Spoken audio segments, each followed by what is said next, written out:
I've always loved the snowy plains of my home area. It's so different here, and there's a sense of vastness to it. Each year, my brother Marcus and I take a long trip back. It's become a sort of tradition to us.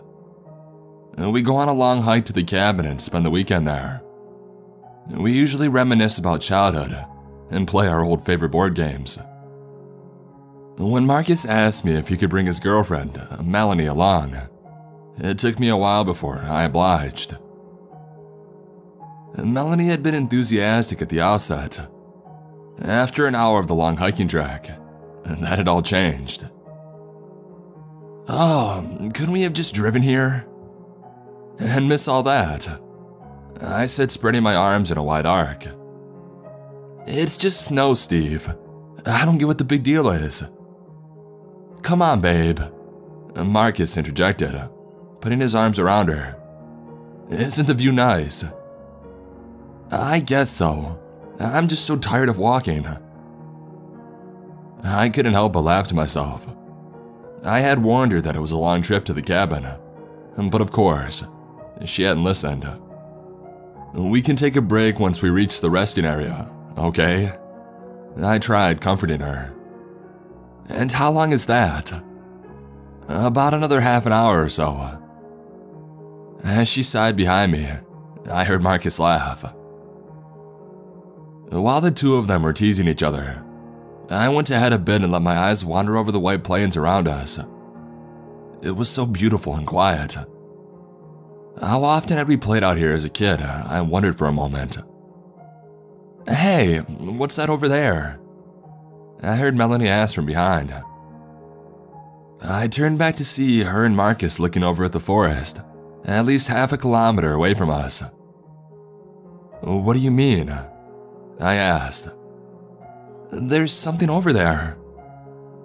I couldn't make out much, and it took me a while before I saw who she was referring to. There was a person at the edge of the forest. Must be another hiker or one of the forest workers. "Look, he's waving to us," she exclaimed before she raised her own arm to return the greeting. "Hello over there." "I doubt he can hear you," Marcus said. "It doesn't matter, it's just nice." For a while, the figure continued to wave, and Melanie waved back a few more times. After a while, whoever it was seemed to be satisfied and vanished between the trees again. We continued on, and about 10 minutes later, Marcus walked up to me. "So, did you read it yet?" What do you mean?" He rolled his eyes at me. "You know what I'm talking about. Dad's novel." "Well, I started it, but I haven't gotten far yet," I admitted. "Come on, Steve. You worked so hard on it. The least you can do is read it, okay?" "Guys, I think he's following us." "Who is?" Marcus asked, turning around. "That guy from before. I just saw him over there." With that, she pointed to a stretch of the forest to our left. "You sure it's the same guy? It could just be another—" "Yes! It looked exactly the same, and he was waving towards me again." "Well, that's what you get for waving at strangers." "That's not funny, Marcus. Seriously, what if it's, I don't know, some psycho or something?" Both Marcus and I started laughing. "It's probably just another hiker," Marcus said, trying to calm her down. "Yeah, or someone from the village who thinks it's funny to mess with people," I continued. "God knows Martin would do this exact thing, right?" "He so would," Marcus agreed. "What? Who's Martin?" Melanie asked, staring at us. "Oh, just a friend from our childhood. One of the weirdest guys that we ever knew." As we continued on, Marcus and I started to tell Melanie a bit more about our adventures with our friend Martin. Soon enough, we had all forgotten the mysterious person who had been waving towards us, and we were laughing and joking around again. I had just started another tale when we reached the small resting area. It wasn't much, nothing more than a bench under a wooden overhang. By now, we could already see the small forestry hill on which the cabin was located. My legs are killing me, Melanie complained as she slumped down on the bench next to me. Well, we're still only halfway there, I joked. She gave me a "you can't be for real" face. When I saw it, I burst out laughing. It's only about 20 more minutes, we're almost there. Screw you, Steve. She yelled at me and started to hit my shoulder before she started laughing as well. I totally believe you, you idiot, she yelled. Suddenly she jumped up from the bench. Oh my god, guys, look, it's a deer. With that, she rushed back towards the path, took out her phone and started taking pictures. So much about her legs, Marcus whispered. She's a nice girl.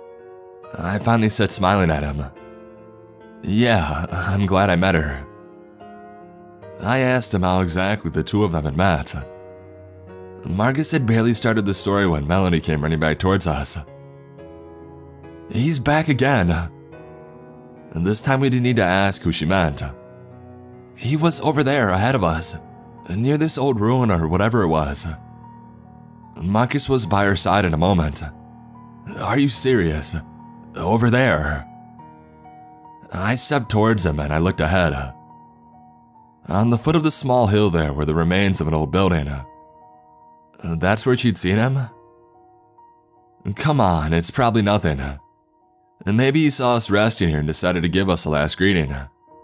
Maybe he thinks we're from the village too. I don't care, it's creepy, that's what it is. If he comes near you, I'll beat the shit out of him, Marcus promised in a serious voice. Come on, let's get going. No reason to wait here and argue about it. Whoever it is might be long gone anyways. Melanie said nothing. Only once we had gotten closer to the old ruin, I heard her again. Her voice was quiet, almost a whisper. It can't be. There's no way. When I turned towards her, I saw she had stopped in her tracks. Her face was a mask of disbelief. Babe, what is it? How can he be this tall? She almost screamed, pointing at the walls that remained of the ruin. He was way taller than these. I thought the walls were only a meter or so tall, but... She broke up. I looked at the old ruin. The two walls that were still standing were almost 3 meters tall. You probably saw it wrong. We were so far away, so... I know what I saw, Marcus. He was standing right here. I couldn't help but wonder what she had seen. It had to be an optical illusion or something. What else could it be? But still, I started to feel a bit unsettled about the whole thing myself. Let's go to the cabin. If there is someone following us, we'll be safe there. For a moment, Melanie wanted to say something, but then she merely nodded. It wasn't much longer before we arrived at the cabin. I saw that Melanie's eyes were still daring around, scanning the trees, searching for some giant figure. 2 twists of the key and the door sprang open. The place was exactly the same as Marcus and I had left it a year ago.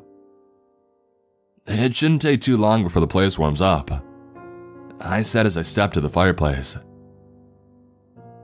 While I was busy to use what few logs were inside to start a fire, I heard Marcus speak to Melanie in a low voice. I saw her nodding a few times before she began to sort through her things. As I heated up some coffee, Marcus went upstairs to look for our board games. When I brought Melanie a cup of coffee, I found her on her phone browsing through Facebook. Really? I asked her. She looked at me for a moment before she put her phone away. Fine, I put it away. There's no internet out here anyway. For a moment she pouted, but then she started laughing and took the cup of coffee from my hands. A few minutes later, Marcus came back with a huge box that held our old games.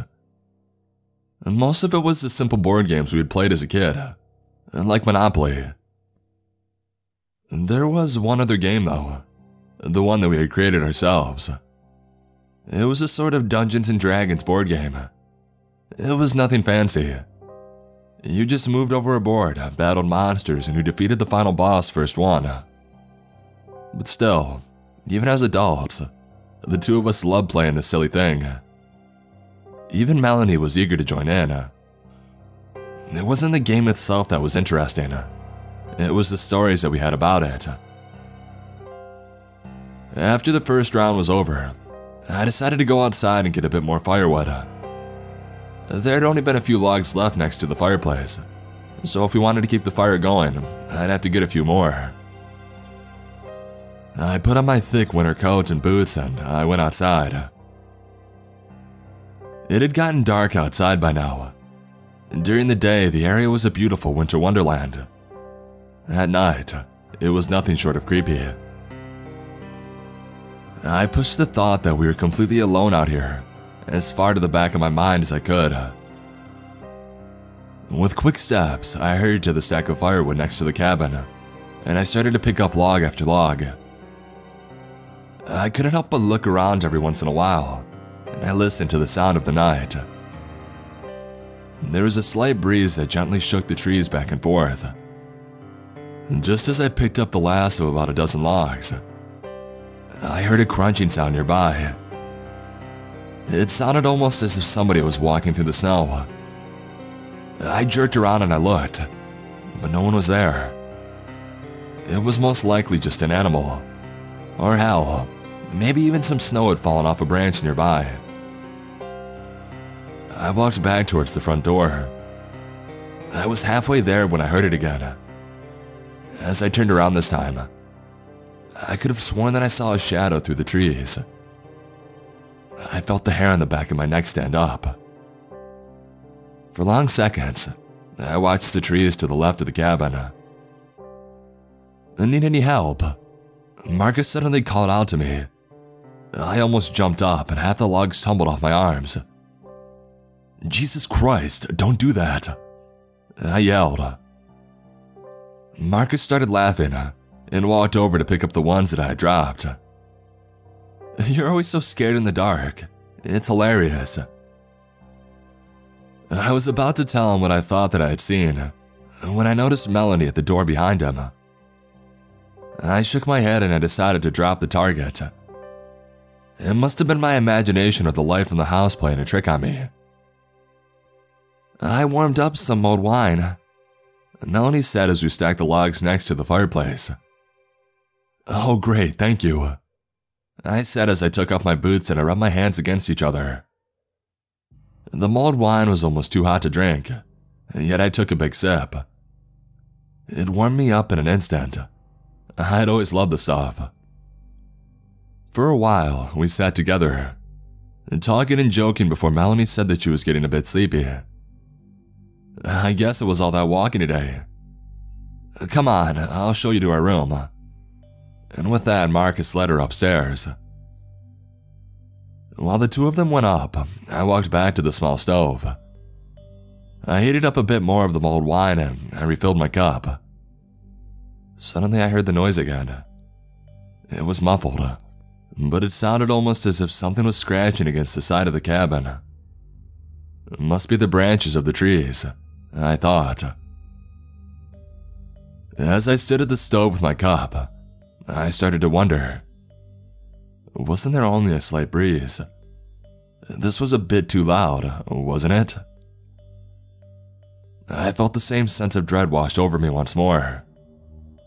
What if there was really somebody out there?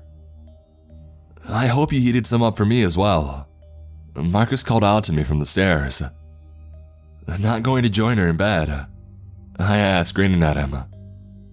"Nah, maybe later," he answered. "There's something I want to talk to you about. Something important." I know. I really should read Dad's book, it's just, No, it's not about that. It's about the cabin. Dad wants to sell it since nobody is using it anymore except for us. Wait, what? This cabin, it's our place. We've spent so many winters here and he wants to sell it like this? Well, we only ever come here once a year, so I get where he's coming from. Well, that's not the point. I almost yelled at him. What about all of our memories? Hey, calm down, Marcus said, raising his hands. But Dad's gotta... He trailed off, and I saw him look around. I'd heard it too. The sound was back again, but this time it was louder. It was almost as if something, or someone was scratching along the wood outside. What the hell is that? There it was once more. I'm going to have a look, I said. Marcus was right by my side, putting on his shoes as well. You're not going to go out there alone. I nodded and I picked up the old iron fire poker, and then we tiptoed to the front door. A quick look out the window showed us nothing but the dark of the night and trees slowly shaking in the wind. Shit, I cursed. And a moment later, we stepped outside. Had that guy been stalking us and sneaking up on us in the middle of the night? This was seriously creepy. I raised the fire poker, ready to beat down on any deranged asshole trying to jump me. I had barely taken a few steps when I saw something move near the corner of the cabin. It was gone as quickly as I had seen it, but I knew someone was there. Shit, that's right by her window, Marcus whispered. Go and get her, if it's really that guy again. For a moment he hesitated, and then he nodded and went back inside. Who's there? I called out. What the hell are you doing here? No answer. There it was once more. The crunching of snow, and the scratching on the wood. My hands were shaking as they clutched onto the fire poker. I jumped around the corner, ready to yell, only to stop dead in my tracks. There was something there. It was no man though, and neither was it an animal. It was a giant, hulking figure, leaning forward against the house.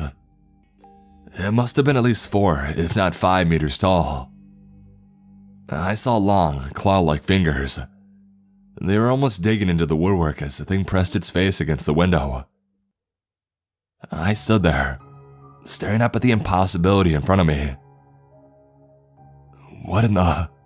was all I could bring out. Right at that moment, the thing's head jerked in my direction. Its face was simple. Too simple.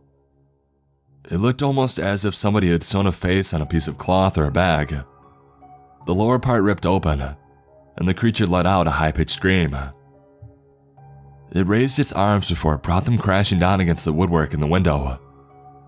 Wooden glass exploded under the force. I heard chaos erupt inside of the room above. I heard Marcus and Melanie scream up in terror. In a second, the thing's arms vanished inside the gaping hole that had once been a window. I heard Marcus yell something before his screams cut through the night. They continued only for moments, and they culminated in a terrible blood-curdling wail. And then everything was quiet again. I couldn't do a thing. I was frozen in terror. I took a single step forward, but then I cringed back. The fire poker slipped from my hands as I slumped down in the snow. For a moment, the thing looked over at me. It didn't seem malignant anymore. It looked almost happy. Finally, it turned from me towards the trees, and within seconds, it had vanished again. Before it was gone, though, I had seen that it had been holding something in its giant hands. It had been Melanie's limp body.